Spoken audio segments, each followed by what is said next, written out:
Rencana impor kereta rel listrik masih belum jelas. Ada yang terbaru, anggota DPR menolak rencana impor KRL dari Jepang. Pembunuhan komponen dalam negeri diutamakan.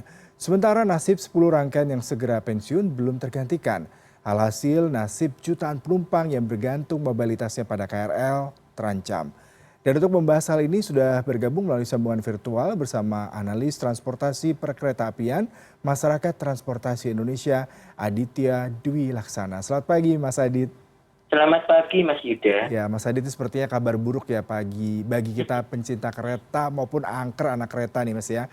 Kalau kita bicara mengenai impor KRL bekas dari Jepang yang kembali mendapat penolakan, sementara kalau kita bicara mengenai urgensinya, kemarin saya sempat berbincang dengan pihak KCI, memang sepertinya harus segera digantikan mengingat untuk keselamatan, baik itu safety, kenyamanan, dan faktor lain. Bagaimana Anda melihat penolakan hal ini Mas? Iya Mas, ini mari kita melihat ya, sebelum pandemi itu jumlah penumpang KRL itu sudah mencapai hampir 1 juta penumpang per hari Mas, per hari. Dan kemudian pandemi jelas menurun dan kemarin di tahun 2022 sampai 2023 ini itu sudah kembali pulih sampai hampir 900.000 penumpang per hari. Secara faktualnya, ketersediaan rangkaian KRL itu tidak bisa mengejar pertumbuhan atau pergerakan jumlah penumpang. Ini terlihat secara nyata kalau di pagi hari dan sore hari. Sampai dengan pagi hari sampai dengan pukul 9 itu penumpang masih berjejalan. Pukul 10 untuk mendapatkan tempat duduk juga masih sulit. Sore hari mulai pukul 4 sampai dengan pukul 7 itu juga masih berdesakan karena memang ada keterbatasan sarana. Ditambah lagi usia KRL yang ada di Indonesia, karena itu juga merupakan KRL bekas pakai dari Jepang pada umumnya, sehingga usianya juga tidak bisa dipertahankan terlalu lama. Paling lama mungkin antara 10 sampai dengan 15 tahun di Indonesia, karena di negara asalnya di Jepang sudah digunakan sekitar 20 tahun sampai dengan 25 tahun. Nah ini artinya ada beberapa rangkaian KRL yang sudah harus pensiunkan atau sudah tidak lagi bisa dipergunakan karena memang dari faktor usia memang sudah cukup usur. Kita lihat saja misalnya saya sebutkan agak teknis sedikit KRL JR205 yang didatangkan di sekitar tahun 2014 itu saja usianya sampai sekarang sudah lebih dari 30 tahun. Nah artinya memang ada dalam satu hal adalah kita harus mengejar ketertinggalan antara ketersediaan sarana dengan pergerakan jumlah penumpang. Kalau ditambah dengan ada KRL yang dipensiunkan tetapi tidak segera mendapatkan penggantinya, ya sudah pasti akan ada kekurangan armada dalam jumlah yang signifikan. Sehingga sangat mungkin terjadi adalah penurunan kapasitas pelayanan yang bisa menyebabkan tidak terangkutnya penumpang KRL dalam jumlah besar.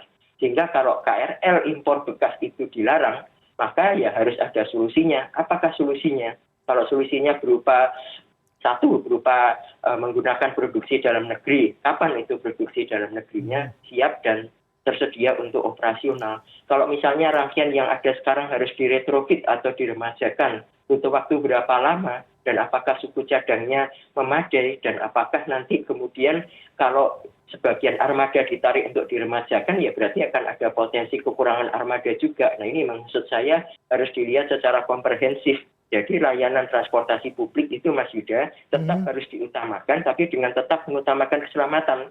Sehingga perlu dihindarkan terjadinya kekurangan armada operasional KRL Jabodetabek dalam jumlah yang signifikan. Demikian Mas Yuda. Yang menjadi polemik adalah terkait dengan biaya impor dan juga biaya produksi dalam negeri ya Mas. Kalau kita bicara mengenai komponen barang ataupun material yang ada di kereta api yang nanti diimpor, kemudian juga bagaimana PT Inka memproduksi ini sepertinya tidak akan bisa selesai dalam waktu dekat. Lalu kalau kita bicara dengan perhitungan angka, berapa Mas persentase perbedaannya? Ada beberapa yang saya baca jauh lebih murah mengimpor daripada memproduksi satu rangkaian kereta karena harganya bisa beda berpuluh miliar Mas. Bagaimana Anda melihat hal ini? Saya rasa kita harus melihatnya pasti ada sisi positif dari pembelian KRL baru, ada juga sisi positif dari kalau impor KRL bekas. Sudah jelas kalau dari sisi harga, kemarin informasi dari KAI, harga satu kereta ya, bukan satu rangkaian, itu kalau impor bekas itu sekitar 1,6 miliar per kereta. Jadi kalau satu rangkaian 10 kereta ya bisa sekitar 16 miliar. Sementara kalau beli baru, informasinya harganya adalah 20 miliar per kereta. Jadi kalau satu rangkaian penuh sekitar 200 miliar untuk 10 kereta. Nah, artinya ada perbedaan harga yang cukup signifikan. Tetapi dari sisi ini memang akan menguntungkan untuk membeli bekas. Tetapi bagaimanapun juga, kalau membeli baru itu akan ada keuntungan adalah lifetime atau masanya itu akan cukup panjang, Mas. Masa operasinya bisa jauh lebih panjang, sehingga kemudian yang kedua adalah biaya perawatannya tentu juga akan bisa lebih efisien dibandingkan kalau membeli KRL bekas yang jangka waktunya operasionalnya lebih terbatas dan memang biaya perawatannya cukup tinggi karena harus mengalami rehabilitasi dulu ketika sebelum digunakan. Nah, impor mungkin waktunya hanya memerlukan waktu sekitar 9 bulan sampai dengan 1 tahun. Tapi kalau kita menunggu KRL Inka siap, itu diperkirakan sekitar tahun 2025 sampai dengan 2026. Jadi masih sekitar 2 tahun lagi. Nah, apa yang perlu dilakukan selama menunggu ini? Ini kan harus ada solusinya. Jadi kalau menurut saya, sebaiknya tetap ada suatu dispensasi kepada KCI untuk melakukan impor KRL bekas secara terbatas, dibatasi periode maupun jumlahnya. Jumlahnya hanya dibatasi untuk mengganti KRL yang memang sudah harus untuk dipurna tugaskan, purna operasikan, dan juga jumlahnya, periodenya juga hanya terbatas sampai dengan menunggu KRL dari Inka siap beroperasi. Tetapi ini ada satu hal yang penting juga Mas Yuda untuk dicermati, kalau nanti kita benar-benar dilarang membeli KRL impor bekas, kemudian kita harus menggunakan full produksi dalam negeri, itu tidak masalah karena itu akan bisa mendorong Inka untuk bisa mengembangkan produksinya dan memperbaiki kualitasnya. Tapi hal yang penting adalah nanti maka biaya operasionalnya KCI dalam mengoperasikan KRL itu bisa sangat bertambah secara signifikan karena memang harganya sangat jauh lebih tinggi sehingga nanti depresiasinya juga akan biaya penyusutannya lebih besar. Nah, akibatnya apa, Mas? Ada potensi bahwa akan ada kenaikan tarif. Artinya potensinya akan ada dua. Kalau dibebankan ke pengguna, berarti bisa ada kenaikan tarif KRL di masa depan kalau menggunakan full KRL baru. Kalau itu dibebankan ke negara atau pemerintah, bisa jadi akan ada kenaikan jumlah PSO atau dana kewajiban pelayanan publik yang akan membebani APBN. Nah, itu yang maksud saya hal-hal yang menurut saya juga harus dipertimbangkan.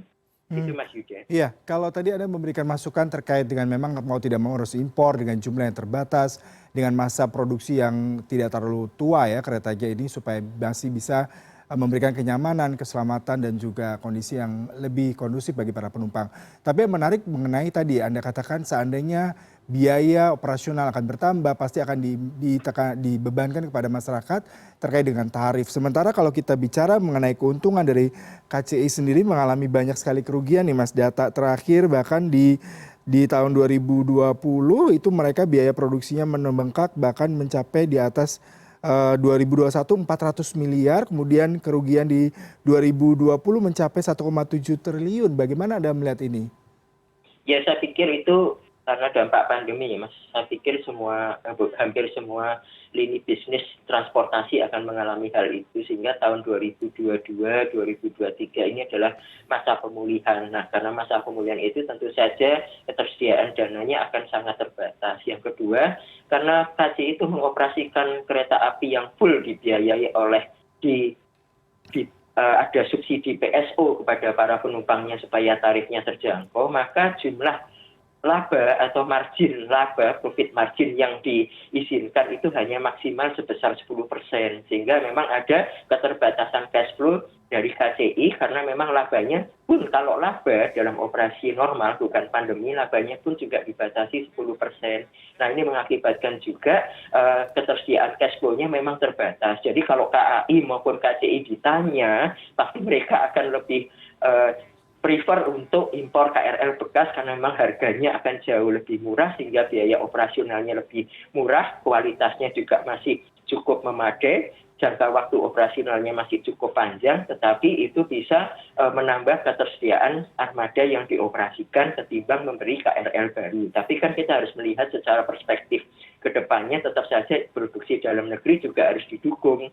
Sehingga maksud saya adalah ke depannya akan juga lebih baik kalau tetap diberikan suatu batasan bahwa KRL bekas impor tetap bisa untuk melengkapi kekurangan armada dari KRL produksi dalam negeri. Selain itu juga supaya untuk menyeimbangkan agar biaya operasionalnya ke depan tidak secara mendadak itu bisa melonjak dengan tinggi, sehingga itu akan nanti bisa membebani penumpang kalau tarifnya naik atau membebani APBN kalau PSO-nya bertambah.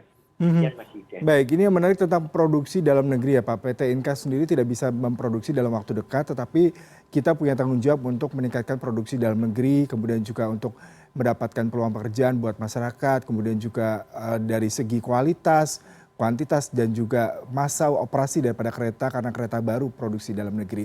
Tapi kita bicara mengenai bagaimana PT Inka itu bisa juga inline dengan kebutuhan yang tadi ada gap ya antara kereta yang harus dipensiunkan, tapi di satu sisi tadi Anda katakan akan impor, tapi jumlahnya tidak harus sebanyak itu boleh jadi. Tapi Inka juga berproduksi. Apakah ini masih bisa inline, Mas? Iya, Mas, makanya saya anggap bahwa 2 sampai 3 tahun ini harus menjadi masa transisi, Mas. Jadi bukan berarti KRL impor itu ditutup sama sekali, bukan berarti kemudian harus menunggu produk Inka. Makanya itu supaya inline itu karena ini masa transisi, maka ya sebaiknya tetap bisa impor KRL bekas pakai dalam masa dan jumlah tertentu sebatas untuk menggantikan permajaan, sambil nanti melihat lagi. Kan kita belum melihat juga bagaimana nanti hasil produksi PT Inka, seberapa jauh nanti mampu memenuhi spesifikasi dan kualitas yang untuk operasional. Kan ini juga masih dalam tahap-tahap awal Inka memproduksi KRL yang akan lebih banyak komponen dalam negerinya. Sehingga sekali lagi dalam masa transisi ini ya berbagai opsi itu harus diberikan untuk menghindarkan adanya itu tadi penumpang yang tidak terlayani dalam jumlah besar, karena ada 10 rangkaian di 2023 dan 19 rangkaian di tahun 2024 yang harus dipensiunkan. Nah, tapi ini bukan agak penting, Mas. Pentingnya begini, Mas Yuda. Saya pikir sudah sebaiknya itu disusun semacam peta jalan untuk pengembangan sarana dan teknologi perkeretaapian di Indonesia. Jadi ini peta jalan ini dibuat lintas sektoral oleh Kementerian Perhubungan, Kementerian BUMN, Kementerian Perindustrian, dan kalau diperlukan Badan Riset dan Inovasi Nasional BRIN untuk membuat peta jalan itu sebetulnya mau seperti apa sih kesiapan dan kemandirian. Jadi diselaraskan peta jalan itu dengan kesiapan dan kemandirian industri perkeretaapian dalam negeri, diselaraskan dengan perkembangan riset dan teknologi dari perkeretaapian di dalam negeri, diselaraskan juga dengan kompetensi dari SDM profesional perkeretaapian di dalam negeri. Sehingga nanti kalau sudah ada peta jalan itu kan sudah bisa dilihat kebutuhan sarana itu sebetulnya nanti seperti apa sih. Dan kemudian pemenuhan dari kebutuhan sarana itu mana yang bisa diremajakan, mana yang cukup diretrofit, mana yang harus dibeli baru, mana yang harus beli impor karena memang belum bisa mengejar kebutuhan. Nah, kalau ini kan sekarang seolah-olah Komisi 6 menyalahkan karena memang tiba-tiba seolah-olah dipojokkan karena harus beli impor bekas. Kalau enggak, para penumpang terlantar. Nah,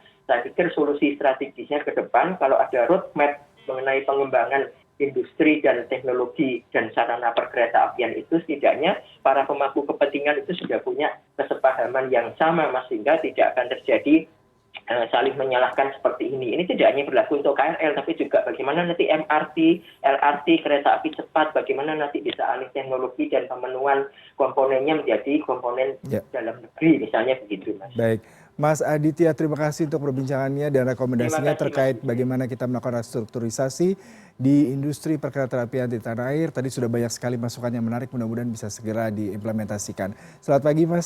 Salam sehat Selamat pagi, selalu. terima kasih, Mas Yuda. Salam sehat.